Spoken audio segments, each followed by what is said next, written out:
You ready? Let's get it.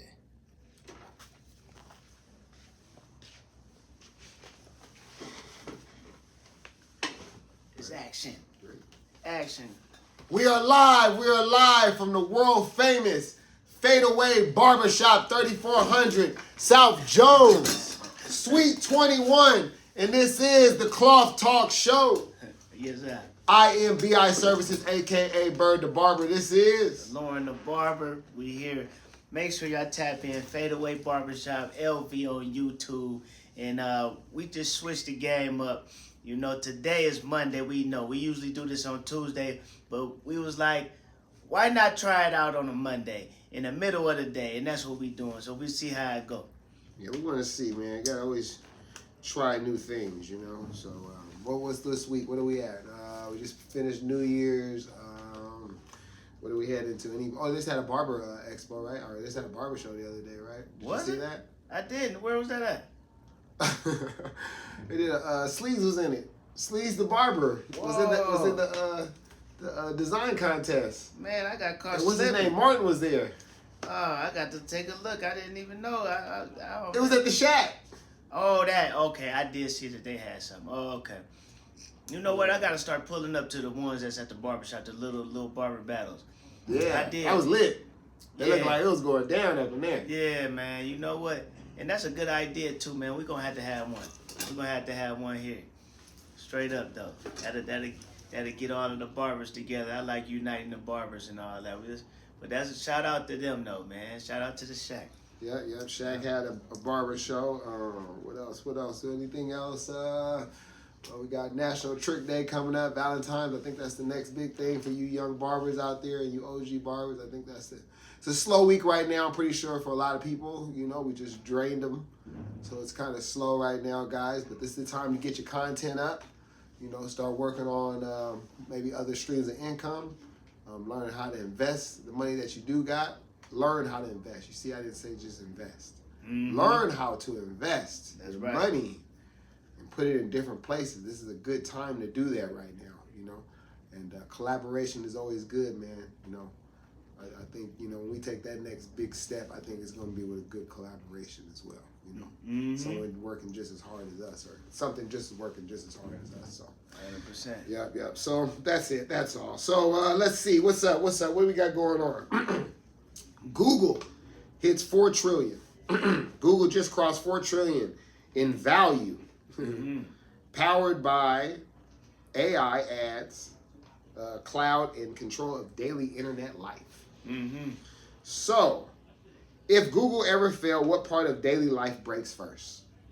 Man, that'll be tough. If they ever fail, I think still a lot of people are so accustomed to looking up stuff on Google. Because I still look up. It just depends on what it is. I look up stuff on Google, you know, just something quick. Because stuff pop up. That's the thing I do like about Google. If I want to look up something, I can just type in a few letters and then the rest of the sentence will pop up. Stuff like that. And so for on the quick side. But, you know, we got ChatGPT and all these other AI outlets. So people would just transition to that. Except for YouTube. Now, life would be over. If they shut down YouTube, man, what? I don't know what the heck would have happened in my life, personally. Okay, so what would you rather have taken away from you, YouTube or ChatGPT at this point? Oh man, that's a good one. That's a good one. That's messed up too. That'd be messed up to have to make that decision, man. I guess I would have to say I had to go with the ChatGPT though, because you gotta what? Get rid of it? No, I'm saying I would want to keep ChatGPT because I can use it for more and I can get the information. Yeah. But now it's just, you know, it's no human interactions. No, you know, I like, you know, podcasts. Because ChatGPT, when it sends you the videos, it sends you to YouTube, so it won't be able to send you. Exactly. You won't be able to get any videos more than likely. Yeah, that's right. Yeah, unless I don't know how that'll work. I don't know how that works. So, I mean, but if I have to choose, I would choose the ChatGPT. Yeah, me too. But it would hurt. It would hurt very bad. So it says, if Google ever failed, what part of daily life breaks first? I think daily life more. I don't. Oh, man. Productive daily life or just daily life? You know what I mean? Productive daily life, I would think Google. People trying to get around town, trying to figure out what's the best price for their business, things like that. So I would say, for money wise, the biggest break would be Google search, because now you can't search those type of things. But just for entertainment, YouTube. Right. YouTube would be the biggest break. If people can't get entertainment, and the people that want entertainment, they can't get it, that will be the bigger break. So do people want to be more entertained? Or do they want more direction? Yeah. Definitely the majority of people want to be entertained. That just is what it is. Folks, they want that sensation. Yeah. So that's most people. That's what breaks first, YouTube. Yeah. What breaks first? What you mean? What breaks first? Like what breaks? What part of daily life? Entertainment. Yeah, that's what breaks first. Yeah, that's what breaks first. Entertainment. Yeah. Like if Google go down, heck yeah. If YouTube goes down. But that's part of Google. But you say if YouTube. Well, they're saying, if ever felt, what part of daily life? What part of your daily life? So I'm saying is, because Google, like we said, is more for you, getting around, trying to find a business, a restaurant good, all those type of things. Yeah. YouTube is strictly for entertainment. Yeah. Mostly educational and entertainment for us, but most people are using it for, jump. What is it called? Adam 22, Breakfast Club. But honestly though, people would just go to Instagram, TikTok, and all those other outlets. They'll still have reels. Yeah, they'll have, and you already know if YouTube go down, then Instagram they getting the reels from YouTube. It depends. It depends. Like the shows that Joe Budden. If they're clipping it up though. Yeah. But I just know they're not shooting the Joe Budden show on Instagram Live. They're shooting on YouTube. But you know how that goes. Somebody gonna take that as an opportunity. No more YouTube. So now Instagram is gonna do long form videos. So but it's gonna be an initial hit, but those guys, they're going to jump on that immediately. So what's your answer? What part of daily life breaks first? But no, entertainment. Yeah, entertainment first, because YouTube is the go-to. So, everything else you can get from everywhere else immediately. They offer that other stuff. Okay, so if Google controls search, ads, AI, and phones, where does real competition even come from now? So if Google do what? Controls search, ads, AI, and phones, where does real competition even come from now? Search, ads, AI, and phone. That's what they control. Then you got search in ChatGPT. Ads. They control ads. Well, the ad, right? The Google ads, right? We're trying to put an ad on there. Yeah, people put ads on Instagram. I think people think first at Instagram and Facebook for ads. And AI, obviously, ChatGPT. And what was the last one? Phones. And phones. Yes. Why? Because Apple chooses. That's our second one. Apple. Apple's messing with Google now. Right? Oh, that's right. They did say that the other day. Yeah, and that's Google, our next topic. Yeah. Okay. So. They about to hit. Yeah, Gemini. That Gemini taking over on that aspect. Gemini coming up big too, man. Yeah. That boy Sam Altman said something crazy and woke up that sleeping giant with Google, man, and now they going for his neck. So real competition. What competition? Like you said, ChatGPT's got the AI competition with them, right? Yeah. Ads, you said the competition's coming from Instagram, right? And phones. Who's gonna mess with Apple phone? Who gonna mess with the Apple phone? The good. So they can choose any other platform because they messing with Google, far as probably the Gemini, more than likely. or if it's the Google search, okay, but you got Perplexity, and that would be more if the more of the competition for Google. Perplexity would be more of the competition for Google. Remember, Adam said he's using it instead of ChatGPT.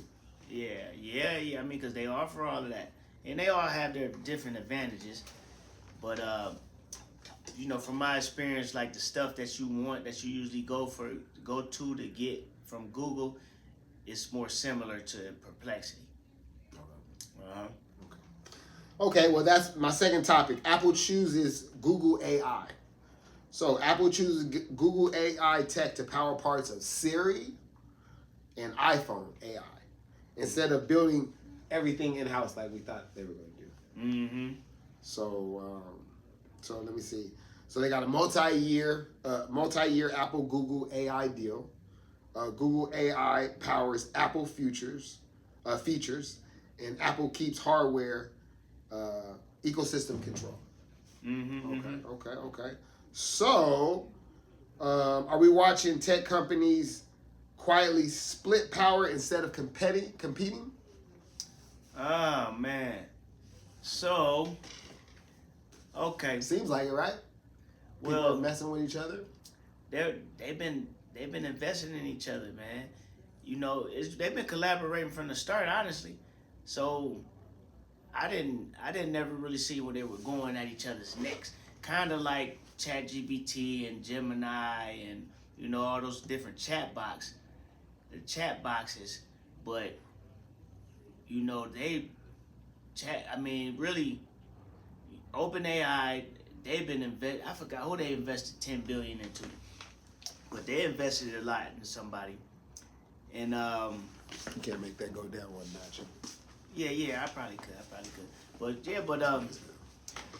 I mean, I think at the end of the day, they just saying that the collaboration was the best way to go about it, man.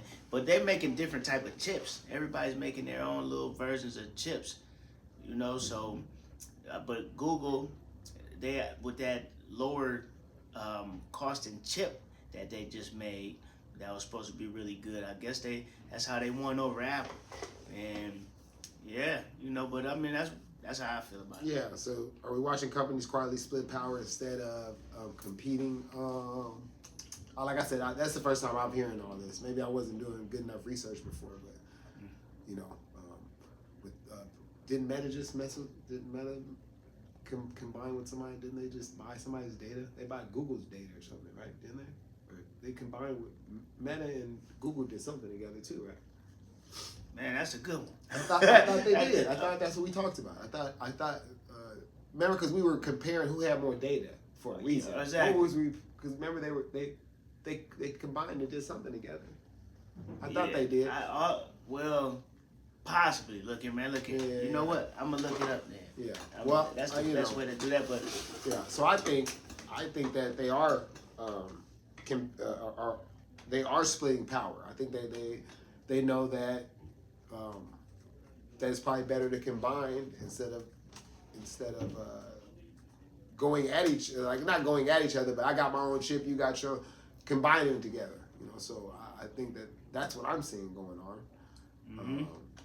And I think because when you look at the difference in the chips, though, they can work together because they're specializing in different areas in that chip world.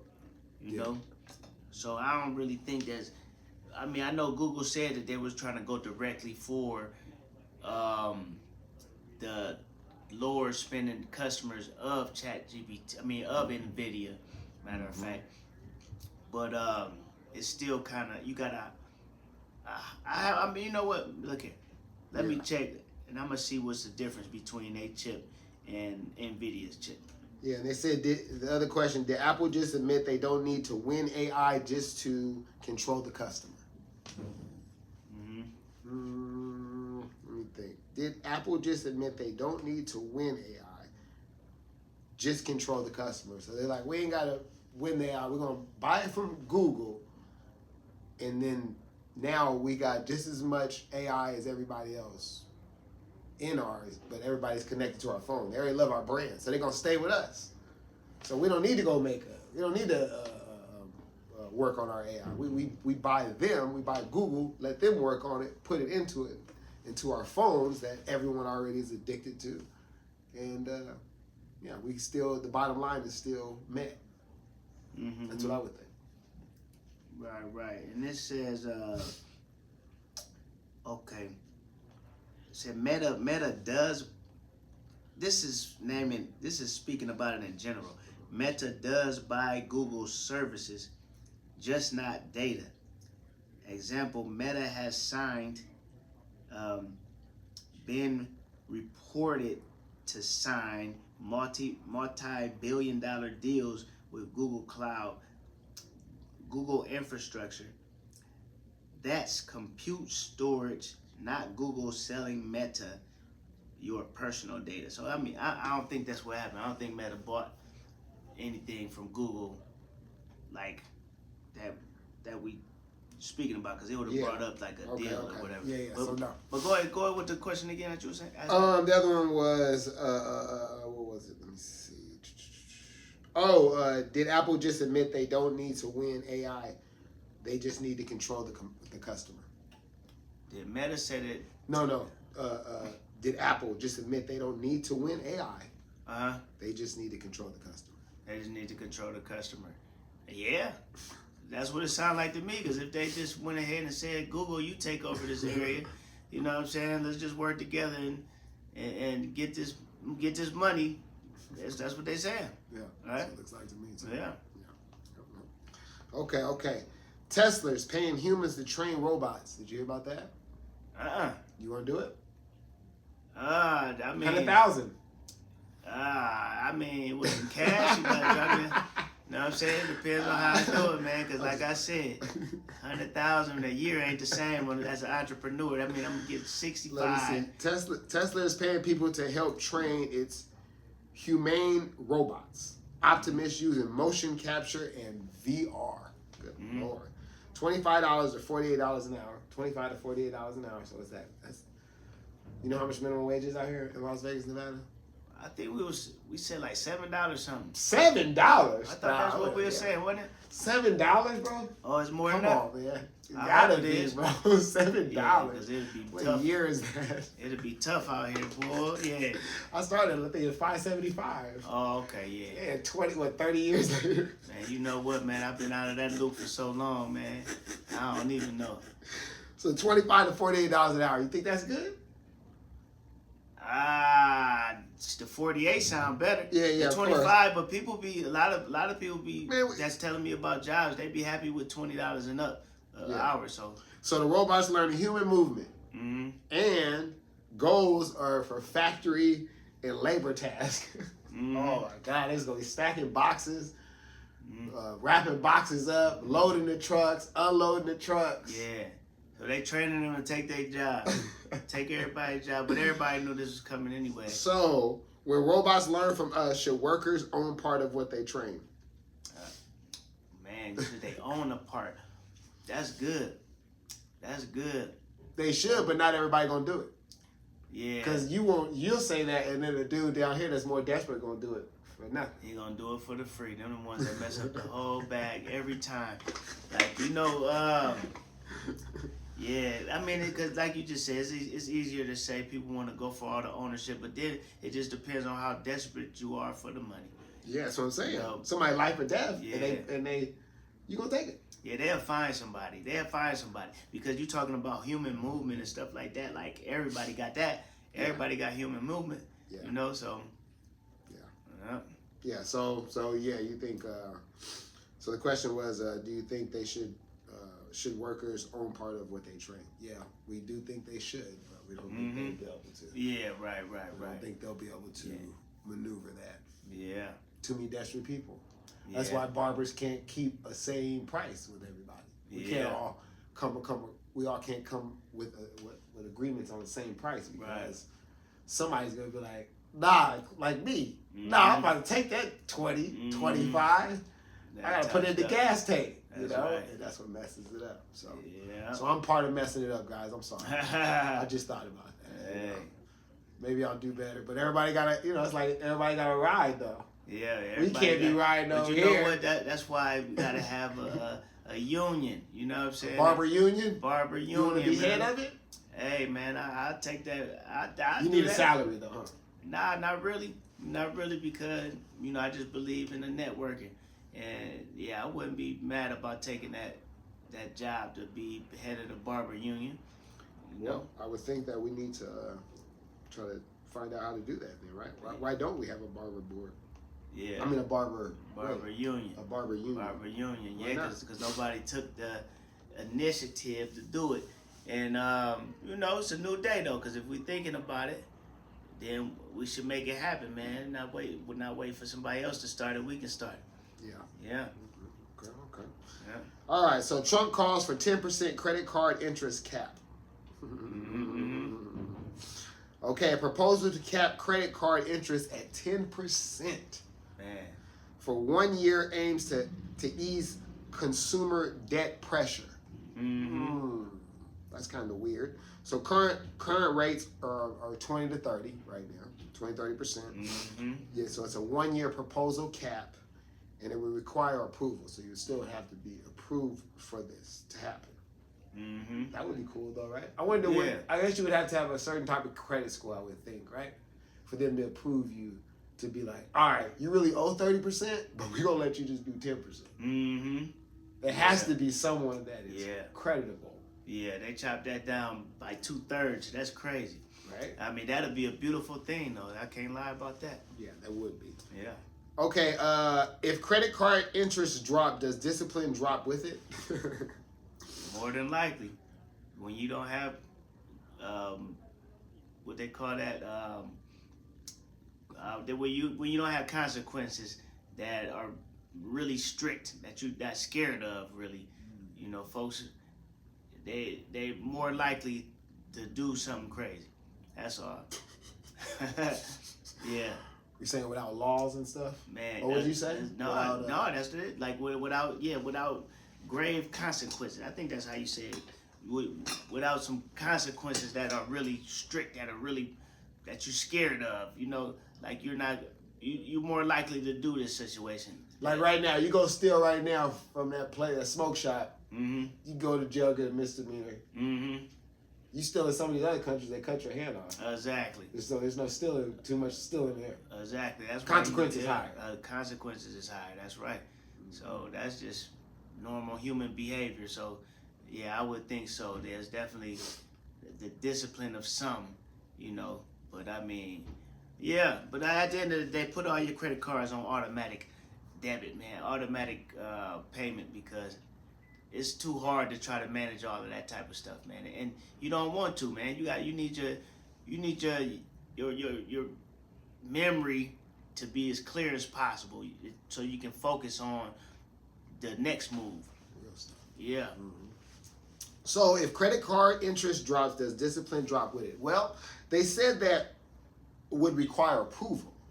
So I'm thinking that the people that they're actually giving these to are disciplined people. That's what I would be thinking. So does discipline drop with it? I would say no. I would say because the ones that are going to get it already have discipline. Maybe they're just going through a run. Maybe they got their money invested in things that they feel they're going to grow. Things like that. So I think that it won't, because of would require approval. That's why. Now I don't know the approval, so I'm just assuming what type of approval you would have to have. Not just you live in Las Vegas, you're good. So that's what I said. Mm-hmm. Yeah. Mm-hmm. And would this actually help people escape debt or stay in it longer? Man, that's a good one, man. I just think that the mind state, because if it takes the same to get a credit card, you have to still go through the same qualifications to get a credit card, then I just think that people are gonna do what they're gonna do, just regardless of the interest rate when it comes to consumer debt. Because if you still gotta go through the same process to get a credit limit that you deserve and stuff like that, like you're gonna get it if you following the rules, and if you're not, you're not gonna get the credit. You're not gonna get the chance to have your debt that high, So I mean, if we how do talking people about get it high? yeah, I mean people, because if you paying your bills, they'll give you some credit. They'll give you some more credit, but you know, it's just about Not if you got a stacking nice it up. limit though. Not if you got they give you 5,000, you're at 4,000. They're not going to give you a credit increase. You know what, man? That's a good one. I know. 'Cause I ask for it every 6 months. Yeah. And when they're high, they're and not. I need to start asking for 'em. I haven't been asking for them. Yeah. But, They're going to give you a big one. Yeah, they just be giving them to me. Yeah. They kind of just, I got them like that. But also automatic. remember, some of them give you hard inquiries. I believe Bank of America gives you hard inquiries, and someone else. So you got to, before you ask for a credit increase, you need to see if they're giving you a hard or a soft inquiry. Because if they're giving you a hard, it's not worth it. Right. And I know for a fact American Express don't, though. Okay. And I know Capital One doesn't, for sure. Right. So those are two credit cards. If y'all out there trying to get credit, y'all probably should try to go through them, because when it's time to get a credit increase, they don't give you hard inquiries. You know what I mean? So yeah, they can give it to you, but you might as well ask. There's no sense in, you should be asking at least every 6 months. That's the very longest. Twice a year you should be asking. But if you owe a lot, they're not going to give you nothing. And if you don't use it a lot, if you got a $5,000, you only using $100 every month, they're not going to give you nothing. You know, you got to be close to using a couple of thousand a month for them to be like, oh, because remember, what they're trying to do is get you. They're hoping that eventually you're going to get lazy, because that's how they get paid. Everybody else doesn't. So they're hoping you do. We give you more. And that's what I was thinking about this question right here. When you said, would this actually help people escape debt or stay in longer? Well, this is where I got to say it's going to make them stay in longer. Because now you ain't got the back. Just like anything else, when they give you an extension on something, they tell you, oh, well, extensions or whatever, it gives you more time. You relief, you sleep better that night. You know, I got more time now. So and then sometimes you really don't have more time. Even appointments and stuff. We're gonna be a little bit later. Sometimes you even later than that now, because you felt in the back of your mind, I got 15 minutes now, so now you kind of slack back a little bit, and now you know what I'm saying? That happen naturally too. Yeah. So what I'm saying is that's gonna happen with the debt. Once I hear, oh, they're not giving me 30 and 10, well, I got a little bit more time. Guess what? It's only gonna be this, hurt this. So I believe that the debt will go longer. That's in my opinion. Yeah. And who do banks punish first if profits shrink? Customers or rewards? Man, look here, man. That's like some stuff I had to pay attention to. That's some stuff I had to pay attention to, because they do gotta they have to get their money from somewhere, huh? Like, because we're talking about if they lower the interest rate. Yeah. So if they lower the interest rate, then yeah, they where they gonna get it from? Where they gonna have to get their 20% from somewhere else.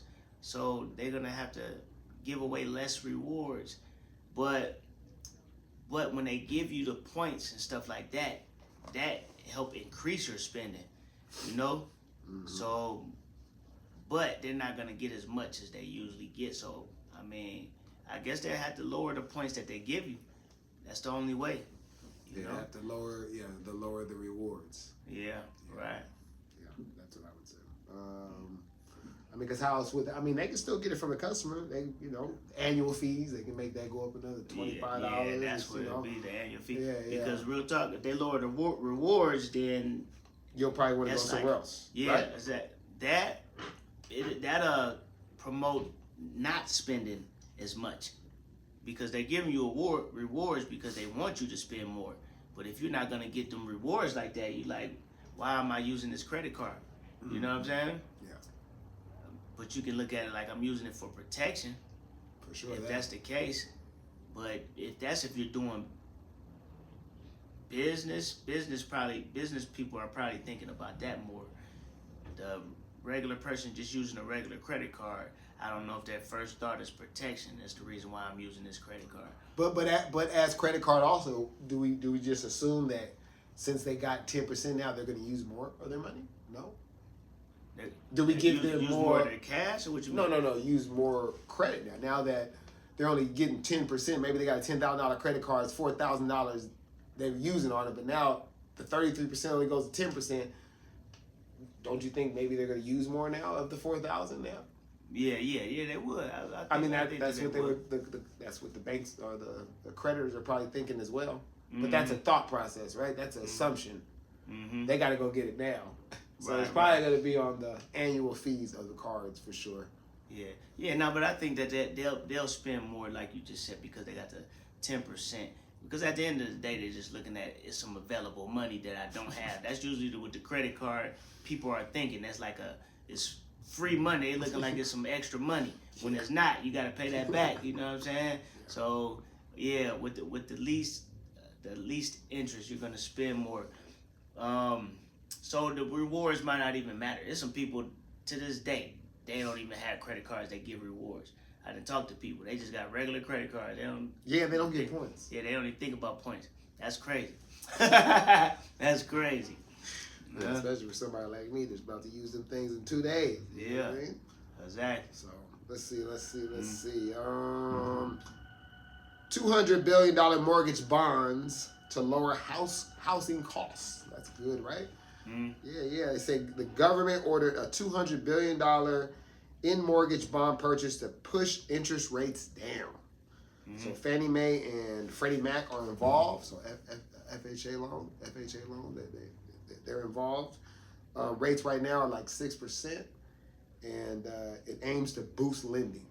So obviously, we're having some type of slow up, huh? That's what it's looking like, huh? Okay. So does cheaper money fix housing or inflate prices again? Cheaper money inflate, because that's what it did last time, right? Cheaper money inflated the heck out of yeah, but I just really think it's just because of those arms. Nobody can keep up with the mortgage keep going up higher and higher and higher. That's what I think it came from. I don't think it came from cheap money. The money wasn't cheap. It was just, I don't know, I gave it to you and you weren't qualified. Well, no, that's 2008. That's what I'm talking about. I'm talking about the pandemic. The pandemic, yeah. It went down. Remember, cheap money. Yeah. People were able to get loans. Houses kept going up. Yeah, so it went up exactly because they were able to get loans at 1% at one point in time. It was something like that, like 1 or 2%. Yeah, something crazy. It was 2%. It was broke records. Yeah, it's like the lowest of all time. Yeah, exactly. So with that being said, that shot it up, that shot up the housing prices like crazy. Yeah, but we also had inflation, right? At that time, right? That's when the gas prices went up, the rent went up, everything went up. Exactly. It was like shortly after that. Yeah. Yeah, it made everything go up because I mean it's obvious that they got the stimulus checks, all that. It went up after that. Yeah, they had to get that money back. Yeah. You know. And they still getting it though. Damn, how much more they got to get back? They just said we gonna keep it here. Yeah. Huh? Did nobody lower their prices back down? Hey, folks was like sweet, and they kept it there, boy. Yeah. So, does cheaper money fix housing or inflate prices again? I don't think the cheaper money, like you explained, I don't think the cheaper money is the thing that inflated everything. I think it was the stimulus checks was something really big about it. But I don't think it was lowering money. I mean, lowering lending money. I don't think so. That's my opinion. No, lowering lending. What you mean? Like lowering the interest rate on the lending money? Yeah. By doing that, I don't think that made the inflation. I don't think that made the crash, right? Made everything go up. Yeah, I think more giving away the money though. Yeah, giving away the money was more of it. But I mean, the way that the housing market go though is when the interest rate go down, the housing prices go up. So that's just period in the real estate world. So I think that is what made the housing prices go up. Yeah, housing prices. Yeah, of course. Yeah, exactly. Yeah. But like inflation, because inflation got to do with everything. Yeah, that's what I'm thinking of. I'm thinking the eggs. Yeah. Water, gas. I'm thinking all that. No, that was as far as like you said, the stimulus and the unemployment and the PPP loans. And, shoot. EIL. You know, so that's what made the inflation because they got to get their money back. You know what I'm saying? Yeah. Okay. So does cheaper money fix housing or inflate prices again? I would say does it fix housing? Does cheaper money fix housing? Like what's wrong with cheaper housing? money? But what are they talking about though? Because they're talking about fixed housing because they're saying the housing market is broken because you have these high interest rates and nobody's buying houses. Yeah. So does cheaper money fix housing? But they're talking about housing. And they're talking about loans, right? Loans for houses, mortgages. Yeah. Mm-hmm. So if that's the topic, then or inflate or does it inflate prices again? Yeah. So that's what they're talking about. They're talking about cheaper money, as far as like cheaper loans. You know, cheaper interest on the loans. So I think it's gonna fix housing. Yeah, it'll But it'll do both though. It'll fix it because it'll get more buyers, but it is gonna inflate the prices of the houses. You know what I'm saying? If they're talking specifically about inflation of the housing prices, it's gonna do both. It's gonna cause people to buy more, and then it's gonna cause, when the demand is there, then the suppliers are gonna raise their prices because you got so many people that want it. It's just the same as us, because if I only got one house, you know what I'm saying, and I got 100 people want to buy it, I'm going to the highest bidder. Man, you greedy. I'm just saying, that's just natural. I thought you was a preacher. I mean, you're supposed to give it to the person that actually needs it, bro. Actually really you can't take this money with you. Come on, man. That's different. That's different. That's when you're giving something away for free. I'm just saying, man. It's worth 100. Why would you go past 100? It's worth 100. It's worth as much as the last person sold their house on the block. Oh man, the appraisal came in at 100. Hey. Look here, but it's somebody else said, man, I give you $150 for that $100,000 house. When they say that, hey, there's a family over there. They homeless, man. They got the 100 right now. Hey, man, look, they got other people out here that'll do that. It's like it's Akron coming up out of hey. Boy. Me personally, I'm not gonna say what I would do. But anyway, so are lower rates usually, useless if investors still beat regular buyers to homes? That's the thing. Because the investors then tapped all the way in. Especially with these people like buying they're buying a bunch of them. Investors are buying like neighborhoods. Yeah, they are. Just renting them out. Yeah, even BlackRock. I remember they said BlackRock got into it. You know, and they're in the stock market, but they decided to go and buy up a bunch of houses. And they're trying to make it to where buying a house is for the rich, you know? Yeah. And you know, that's just what it is, because they buying up all the house, trying to rent them out. Like, you want to buy a house, like, you going to have to go to where it costs a lot of money and you got to have it. Yeah. Okay. All right. Let me see. So the question was, are lower rates useless if investors still beat regular buyers to homes? Well, if they're going to beat them to the home, yeah. the key is not to let them beat you to the home. That's the thing, too. Yeah. So, you need how do you do it? A good commercial realtor, right? Yeah. That's going to catch them things before they even hit the market. Yeah, because they usually get them a couple of days before it hits the market. That's the key. So if you can get you one of them, then, you know. Yeah. Or off market as well. Wholesaling real estate. Look for some wholesaling real estate. Mm-hmm. You know, some real estate investors that wholesale. So they're out looking for properties that are dilapidated. You get in contact with them. They'll send you addresses that actually people that want to sell their homes. You know, they're going to do the hard. They're going to do the grunt work. They're going to do the skip tracing and all that. And, you know, so there are other ways. Wholesalers and a good realtor. Those are, because the wholesaler is going to get you off market, and the good realtor should get it right before it went on market or when it's very, very early on market. Mm-hmm. Right. So that's the way I would say that. Yeah. So yeah. All right, so thinking about that, so they said they're going to ban Wall Street from buying homes. Did you hear that? Oh, okay. Yeah, there's renewed talk of banning large investors from buying single-family homes. Something we just talked about. Yeah, well, that sounds like that's the key then, because now the large investors, at least Wall Street large investor, because they're talking about BlackRock and places, people like that, you know. Mm-hmm. So that'll help out a ton, because you can't compete with BlackRock. You know what I'm saying? No. So that'll definitely help out a ton. Yeah. Yeah. Yeah. So would banning investors fix housing or just create new loopholes? Man, that's crazy. The loopholes. It'll be hard to like sneak your money through a regular investor, like say the big time guys. They like, I'll just use somebody else, use their name. You know, that'll definitely throw some red flags. Yeah, that'll throw some red flags if this guy just happened to have he come up on $1 billion. It's like, you know, stuff like that. But I'm trying to think of what other loopholes could open up in the housing market in the way to buy several houses. I mean, they're That's why it's called loophole. You don't know about it yet. Yeah, it's always. But they gonna come with a loophole, in my opinion. It's always something that open up though. Yeah. Whatever was made by a human, the human can break the code, can crack the code. Yeah. So it says, would banning investors fix housing or just create new loopholes? Man, like Lindsay Piozza, whatever the broad name is, they're all, man, they're gonna keep loopholes. They're gonna find, they got inside connections, man. This it's a gang, man. He know him that know him that know him. They gonna get it right. Guess who's one of the real estate kings is one of them is our president. He's one of the great real estate investors of our time. Exactly. So I mean, come on, how's he gonna let this go now? He gonna find a way. Man, what? He gonna pay them lawyers, and they gonna find a way. Right, exactly. of how it can be done. That's my opinion, So, also, should owning thousands of homes be legal when millions can't buy one? Owning thousands of homes be legal when millions can't buy one. It depends on what they're doing with it, because it's like I can understand if they put a limit on how many you can rent out.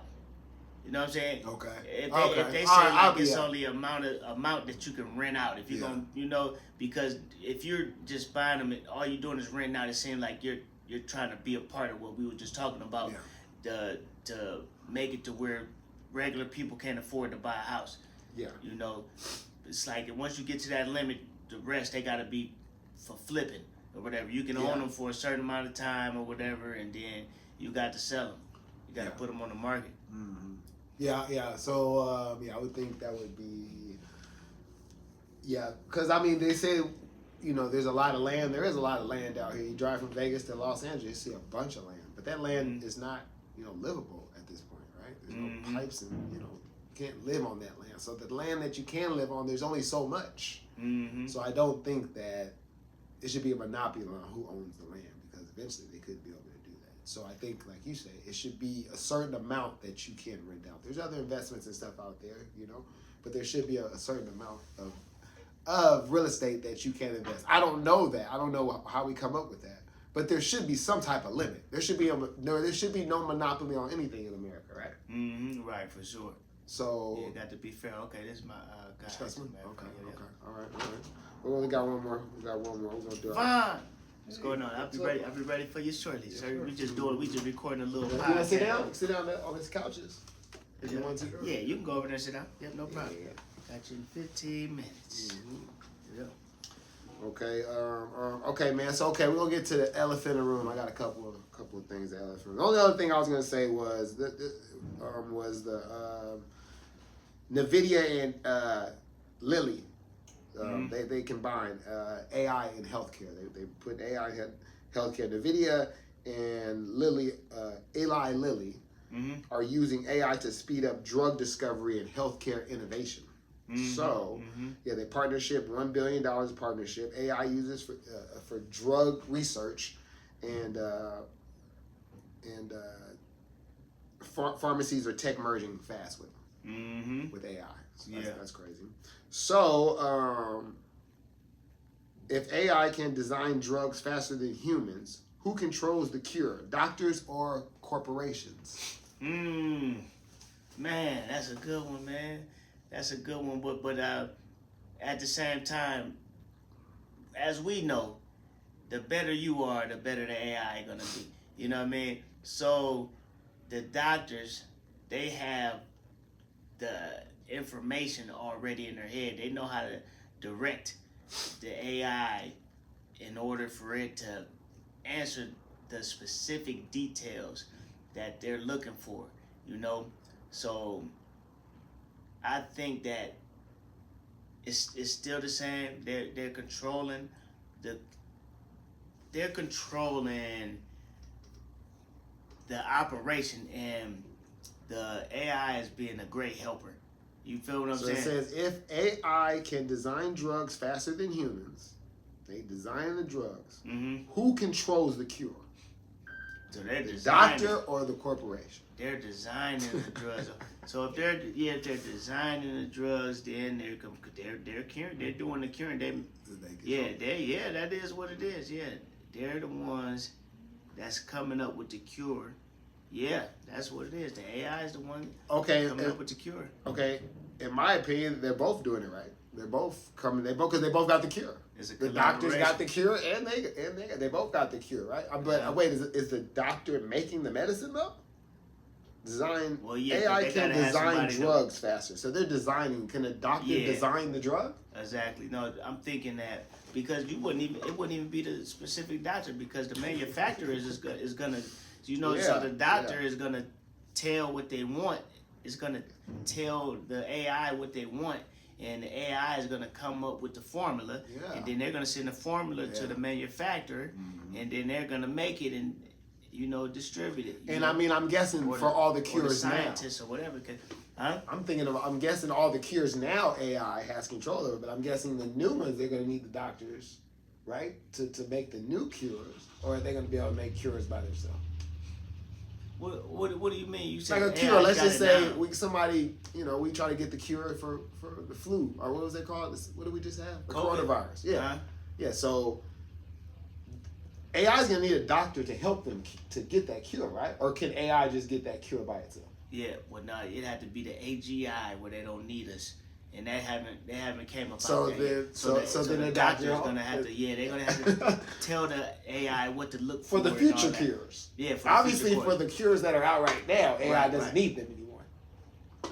You said for the cures that are out now, the down in tab, Dayquil, they don't need them. Yeah. Right. Yeah. So they control it now, but in the future, the doctors will control. Exactly. Yeah. Doctors. Yeah. Okay. Is this the moment tech officially becomes more powerful than medicine? No, because the medicine is still gonna be what's curing you. So I can't be powerful than the medicine. The AI is gonna. It's in tech. It's in tech. Tech is gonna be. No, it's because the tech is not curing you. The medicine is. If they're giving you real medicine to cure, because they usually don't. They usually give you medicine to keep you on the medicine. That's why Big Pharma is making so much money. You know what I mean? They don't give out cures. Well, it says more powerful. It doesn't actually say powerful in what. So I'm guessing we're going to have to assume that. Yeah. It says, is this the moment tech officially becomes more powerful than medicine? Like, you know what I'm saying? Like, first of all, tech is a bigger market cap. So they're talking about the industry then. They're talking about the industry? I don't know. Yeah. Because, I mean, if you think about it, tech is more powerful than medicine right now. If you come to market cap. Because NVIDIA. Yeah. You talking about that. Yeah, that's what I'm saying. So, what are we exactly talking about? Right. So I guess if you're talking about actual medicine, I mean, if you're talking about actual cures, then medicine still. Because no matter if you have tech, if you don't have the medicine, then you're going to die. Exactly. So, but if it's market cap, then they've already, right? Yeah, they killed them on that. Yeah. I don't even know who is it. Who is the highest medicine company? Probably Eli Lilly. Oh, Eli Lilly. Okay. More than likely that. Them or the who was the ones that was making the Who makes Tylenol? Shoot. It's not Johnson & Johnson. No, that's who makes that? Let me see. Okay. But what I was saying, it was them guys that was competing for the vaccine of COVID too. It was those names will pop up. But let me see.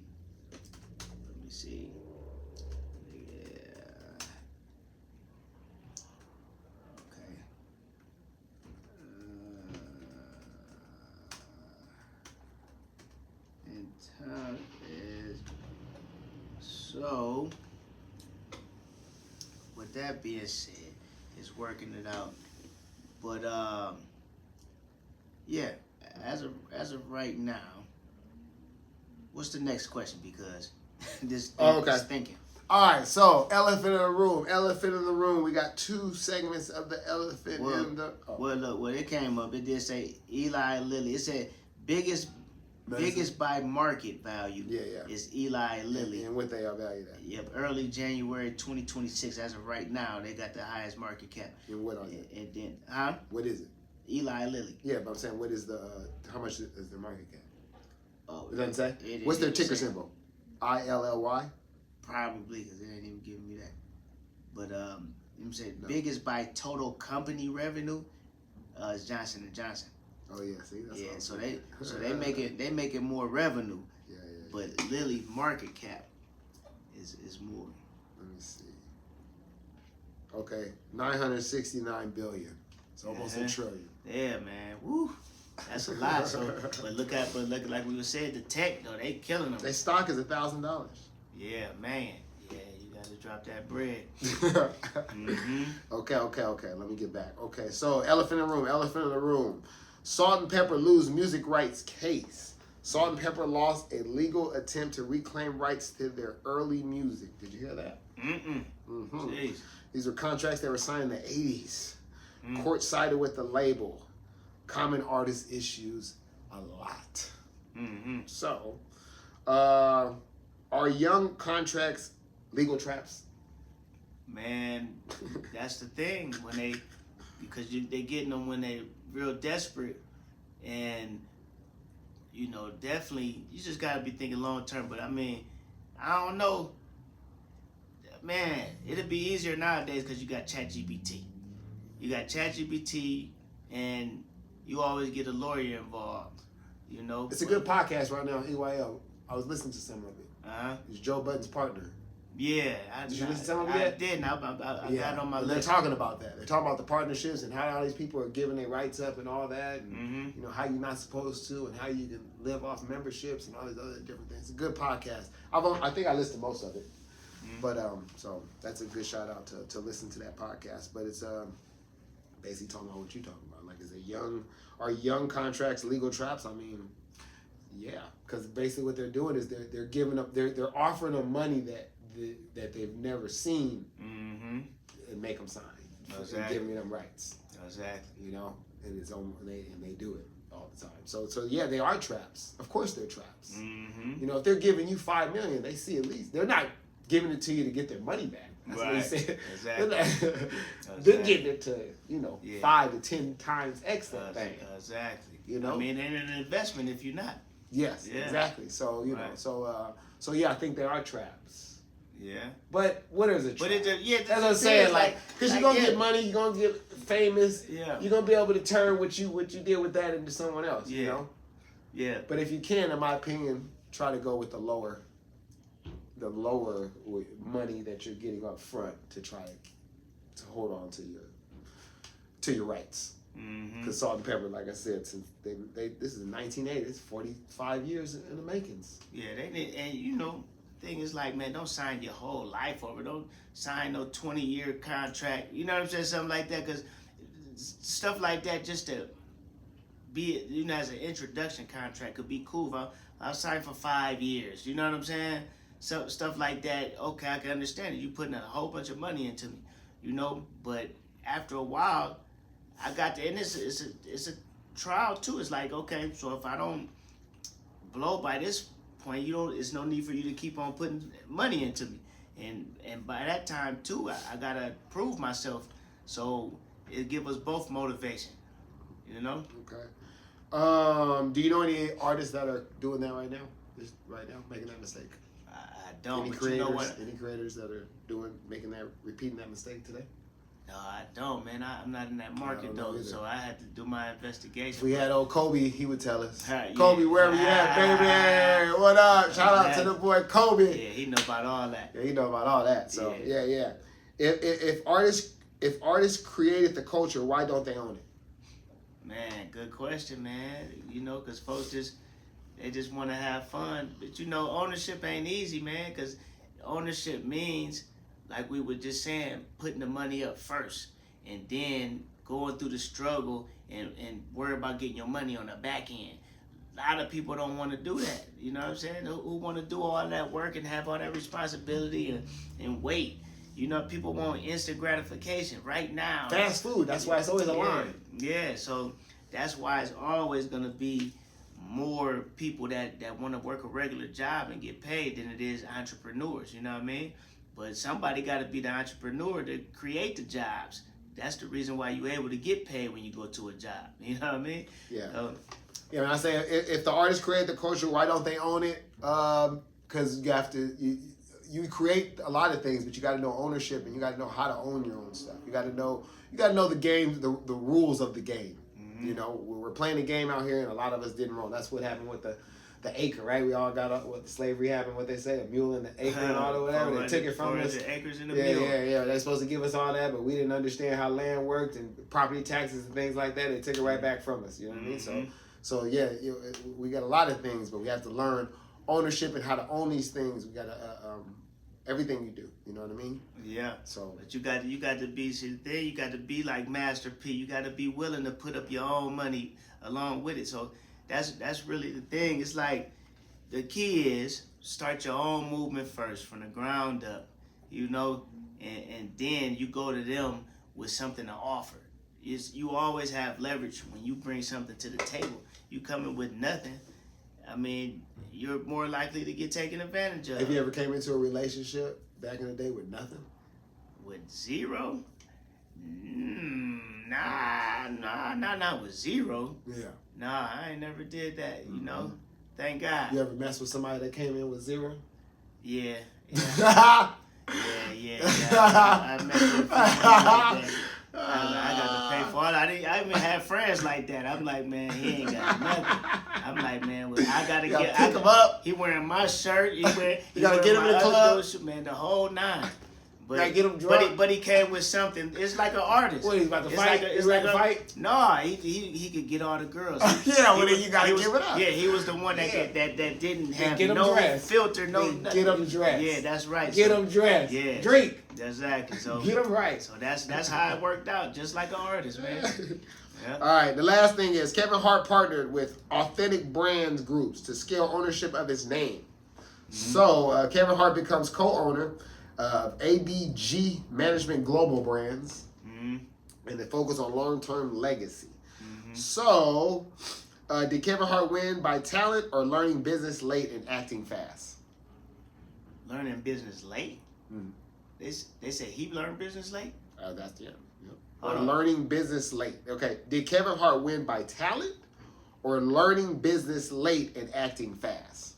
Okay, tell me, say the beginning I don't again. know how Say the beginning again. What did he? Okay, did Kevin Hart win by talent? No. What's the situation? Kevin Hart brand deal. He has a brand deal now. Right. Kevin Hart partnered with Authentic Brands Groups to scale his ownership of his name. So they're saying, did he get this from his talent, or did he get it by learning business late and acting fast? I'm guessing they're saying learning business late because he started his career by just That's interesting because, well, I guess what they consider late, because I was just watching. He was on Soul Plane. He was on something before that too, right? Yeah, he had some stuff. That's in 1999. Soul Food. I mean, because Soul Plane. Yeah, you 20 learn years business. for sure. You learn business as you go. You're gonna get better as you go. But Mike Epps was just on Shannon Sharp the other day, and he was talking about the difference between him and Kevin Hart, and he was just saying how Kevin Hart knew about the business. Yeah. Who said that? Shannon Sharp? Mike Epps. Mike Epps said he was mad at Kevin Hart because he was like kind of jealous. He like, man, this is a guy that used to open up for me. You know what I mean? And then he got in, and then he got rich. He surpassed me. So he was mad, and then he. So he needed business then, huh? And then he kind of felt like they got into it one time. I guess he felt like Kevin Hart was acting funny towards him, or something like that. But he was emphasizing like, I knew about the show. He knew about the show business. Yeah. You know what I'm saying? So I don't know how late. And I remember him going to college. I don't know if he graduated or whatever, but I remember him saying when he went off to college, his mom kept asking him, did he read his Bible? Yeah. And he was putting that off. And then he finally went to his Bible, and there was some money up in there because he kept asking her for money. You know what I'm saying? She kept saying, did you read your Bible? Yeah. You know what I'm saying? He finally got up in there. The money that he needed, she put it in the Bible. So, like, he went to college and stuff. I don't know. So what basically, but it's saying, did he win off the talent or did he win off his business? Well, he went off the talent. I mean, the business, because but that's without a business the talent. move. But I mean, it worked hand in hand. But just like Mike Epps said, he got a lot of offers because he was that number one guy before Kevin Hart. I think people are funnier than Kevin Hart. So it's got to be the business. Yeah, it's the business aspect. Yeah, because we just said Salt and Pepper, Art Kelly, all these people are very, very talented, but without that ownership, right? and not going far. So why don't more entertainers turn their name into an asset? That's a good question, man. But not knowing the business. The business. Come back to the business. You gotta know how to turn it into the asset. You gotta know the laws. You gotta know the rules and the regulations of the game, and you gotta know that. You gotta know that first, or at least at the same time. As you're progressing and do your thing, look up the rules and the regulations. Preferably beforehand. Once you have an idea, you should look up on how this particular industry or whatever goes, and then you pursue. But if you just happen to fall in some stuff, you know what I'm saying? You need to at least be doing it at the same time. And I learned too, you memorize stuff quicker and better when you're actually doing it at the same time. Yeah. So it says, why don't more entertainers turn their name into an asset? I think a lot of entertainers see themselves as just the talent and not understanding that they also have to be the talent, and sometimes you have to be the business person as well. A lot of people like to just feed off the talent and say, I don't want to worry about that. You worry about that. I'm just going to be the talent. I'm just going to shoot the hoops. I'm just going to catch the footballs. I'm just going to go to the acting class.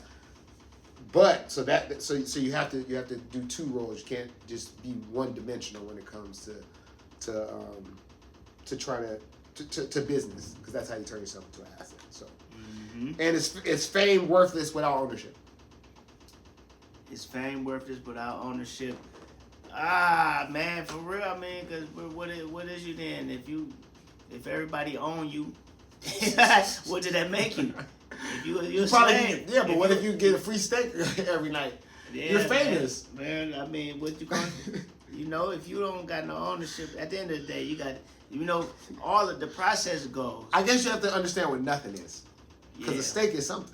Yeah. So fame with an autograph, a picture, someone saying they love you, encouragement. You always talk about your spirits being up helps you.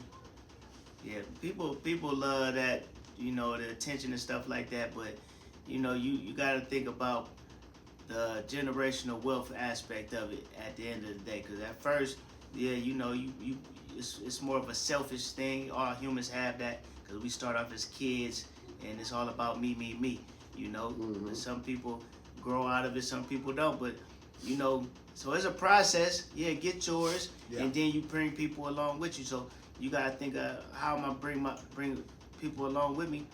I can associate myself with you based off of my fame, and that can help you blow up, and then maybe you'll take care of me. But now I'm dependent again on somebody. You know what I'm saying? So definitely, man, the business aspect is very important, man. You got to know the business, man. That's just how I feel. Yeah, okay. And the question was, is fame worthless without ownership? And like I said, worthless. We have to think about worthless. A piece of paper could be worthless without something writing on it. A lot of things could be worthless. I think fame is not worthless without ownership. Now, if you're trying to get the generational wealth and things like that, then it's probably worthless. But I don't think fame is worthless without ownership, because there's a lot of things you can still do with fame. You can still, do autographs, maybe get sponsorships, you can do a lot of things with your fame. So you can start an Instagram, a podcast, a YouTube channel, a lot of things you can do with fame. So I would not say that it is, useless? What did I say? Worthless? Worthless. I don't think it's worthless. Right. But if we're trying to get generational wealth, it's worthless. Like what you said. Yeah. You gotta know how to monetize it, man. I mean, you gotta know how to capitalize, take ownership. That's the main. Because right now, if we got $10 in our pocket, I'd rather be famous with $10. Yeah. If you know how to leverage your fame, though, you gotta know how to leverage it. I guess that's the key right there. Yeah. Because if you got $10, you'll not leverage it. I don't want everybody knowing I'm broke. Right. There might be pictures on me and everything. I'd rather be a $10 dude with $10 that don't know me. Right. Yeah. So if you know how to leverage it. Yep. That's it. That's all. Cloth Talk. We put the business with the barbershop, and that's it. And this is going to be our new time more than likely. Yep. On Mondays. Mondays. It's on. Yep. Peace.